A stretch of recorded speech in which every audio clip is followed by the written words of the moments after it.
Hey guys, it's your old buddy Curt Towne. I just thought I would share with you some of my favorite Kiss records that I collected over the years since I was a kid. I've always been a big Kiss fan, and yes, I'm an Underdog fan, so I'm a Buccaneers fan from day one. And yes, I love all the cool stuff like Hong Kong Phooey and the Banana Splits. I love that stuff, so that stuff is cool. I sat at the Misfit Kid table because they're real, and I had fun. And matter of fact, we're all still great friends to this day. So yes, I'm a Kiss fan. I'm not ashamed of saying it. I love Kiss. And apparently, if you're part of the Kiss Army, you might like them too.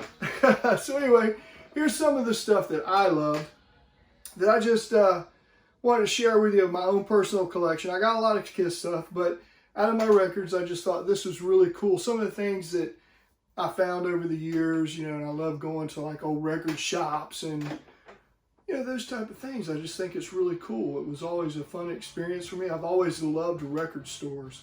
Since I was a little kid, I had an infatuation with record stores. I loved going. I would spend hours and hours and hours in them. Matter of fact, on tour, I used to go to every record store I could find. And sometimes even ship them back home and stuff like that. But anyway, and still, to this day, I like to grab a few. So these are kind of some of my holy grail stuff. It's not about money or anything like that. It's just that I love them, and I had an opportunity to get them, and I thought how cool to add to my collection. So I thought I would share a few of those with you. And matter of fact, we're listening to my favorite Kiss album of all time, Rock and Roll Over, if you can hear it. But speaking of Rock and Roll Over, and I don't know exactly when I got this, but I got it a long time ago. So this is one of my record finds that I loved, and it is a promo copy of Rock and Roll Over. So what it is a special edition for radio station airplay only. Back when radio stations actually used to be really cool. So there are actually very cool independent radio stations that are still out there, and they got some really awesome stuff, and support you guys fully. Anyway, it's got, I'm sure you've seen it, but it's got, I Want You, Hard Luck Woman on side 1. Take Me on side 2, Baby Driver, Love 'Em and Leave 'Em on side 2 as well. And promotional copy, not for sale. Very cool stuff. Love it. Very glad to have it. Another one is A Taste of Platinum. That was really cool. I dig promotional stuff. This one is loaned for promotional use only. It says ownership and all rights are reserved. So this one on side 1 is Strutter and Do You Love Me? Strutter 78 and Do You Love Me? Side 2 is Love Gun and Firehouse. Again, it's just really cool stuff. I love that kind of stuff. And actually, I'm a big Southern rock fan too, and classic rock, some metal, hard rock, country. I love it all. Okay, these were really cool because when I was a kid, it was almost impossible to get interviews or anything, not like YouTube today where you can pull all this cool stuff up. But these are little 45s, they're picture disc 45s. I guess it would be nice to hold it up right, but they're, anyway. So on one side is Gene Simmons. The other side is Vinnie Vincent. And on this one is Gene Simmons and the late great Eric Carr. And I haven't listened to these in years, but it's actually a set of 4 interviews. So this one is a set of 3. So I guess it's the 4 interviews, or I probably have the other 2 discs around here.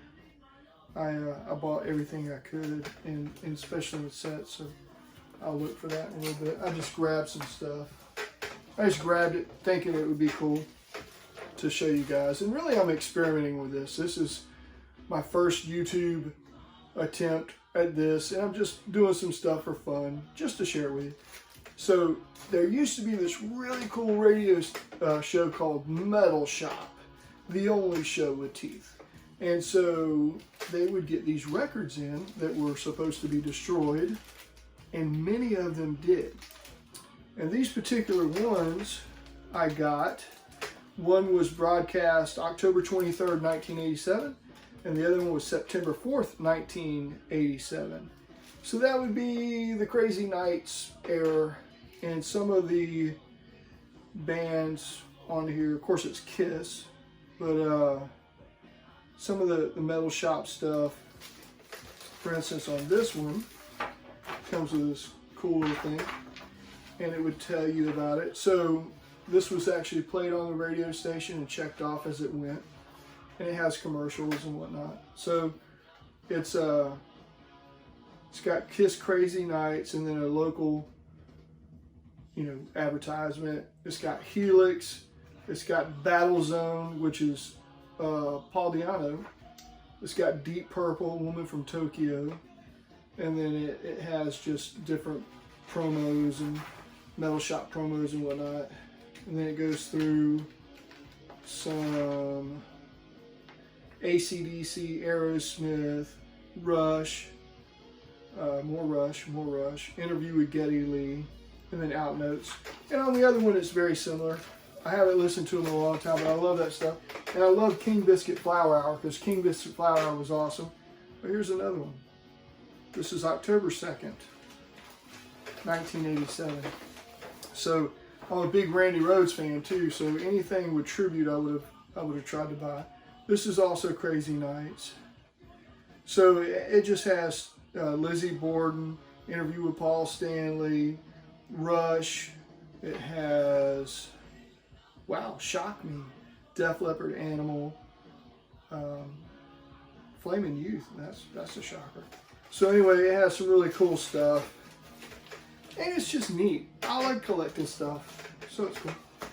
This, of course, is probably at Henry Wagg's Record Hound, which was in Orange Park, Florida, which we used to go from PAX, and I'd get together with my buddies Tom and Kevin, and we'd go off in the Ghetto Cruiser, and we would go from Paxson to Orange Park and pick up some really cool stuff. And this is probably where I got this. If not, I got it at Turtles or the Record Bar.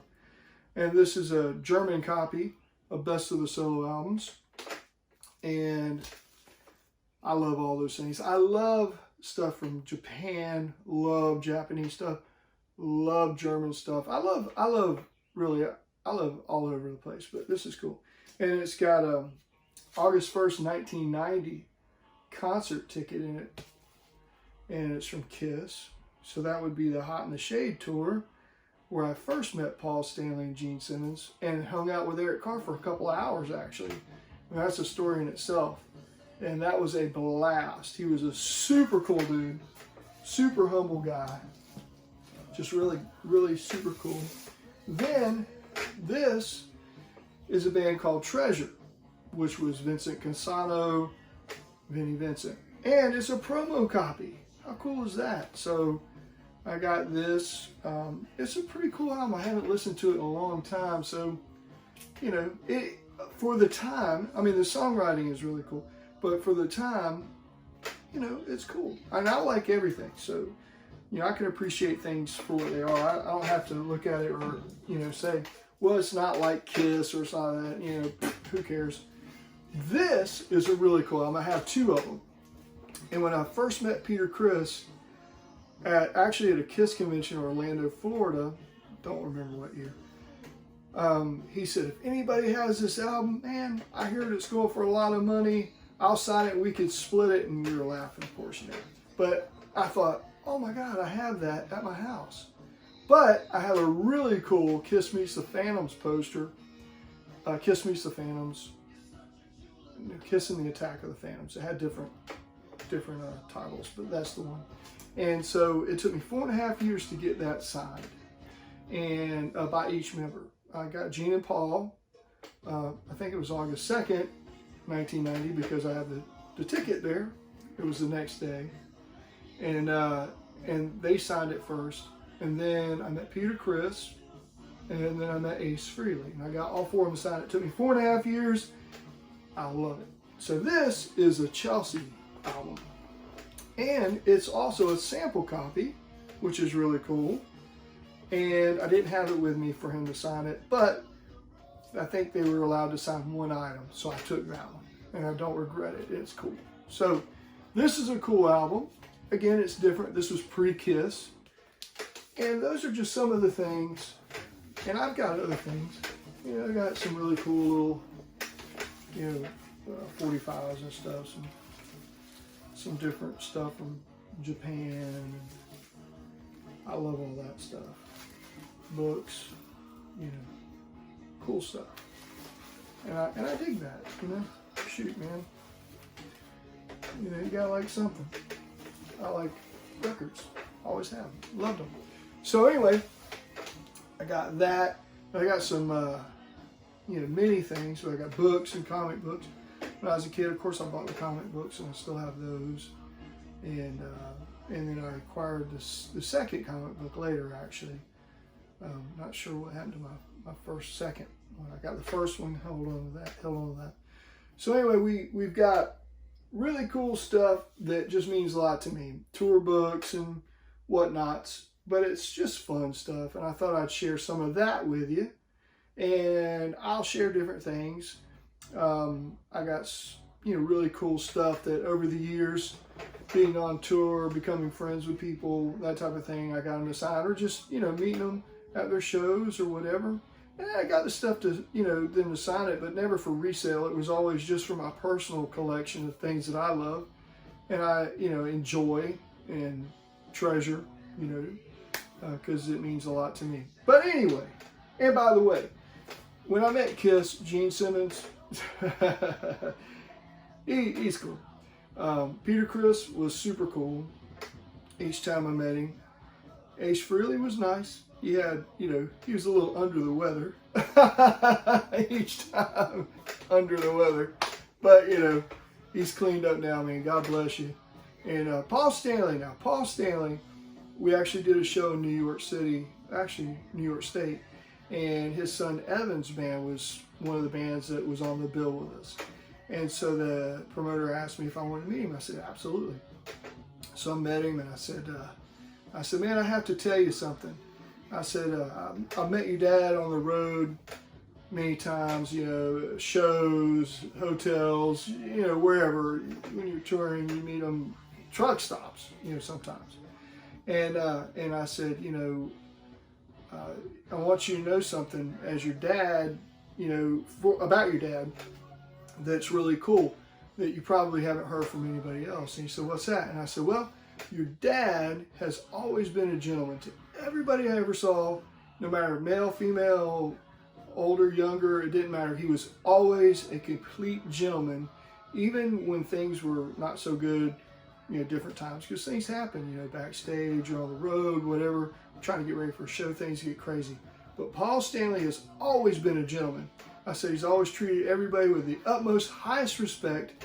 And I said, if you learn nothing else from your dad, at least learn that if you're going to be in this business, treat everyone with respect. And he said, wow, no one's ever told me that. And he appreciated it very much. And I said, now your Uncle Gene, not so much. And of course he busts out laughing and goes, yeah, So there's a little nugget for you. But, Gene is a nice guy, at times, but he's mellowed down. So anyway, Gene Simmons, awesome. Peter Criss was my childhood hero. I grew up playing drums, wanted to be Peter Criss so bad. There's two people I wanted to be in this world. One of them was Peter Criss. The second one was Evel Knievel. I played guitar, and I don't jump stuff anymore because I got too many broken bones. So anyway, man, I hope you enjoyed this. And if you didn't, tough. And if you did, awesome. Anyway, have a great day, man. Take care.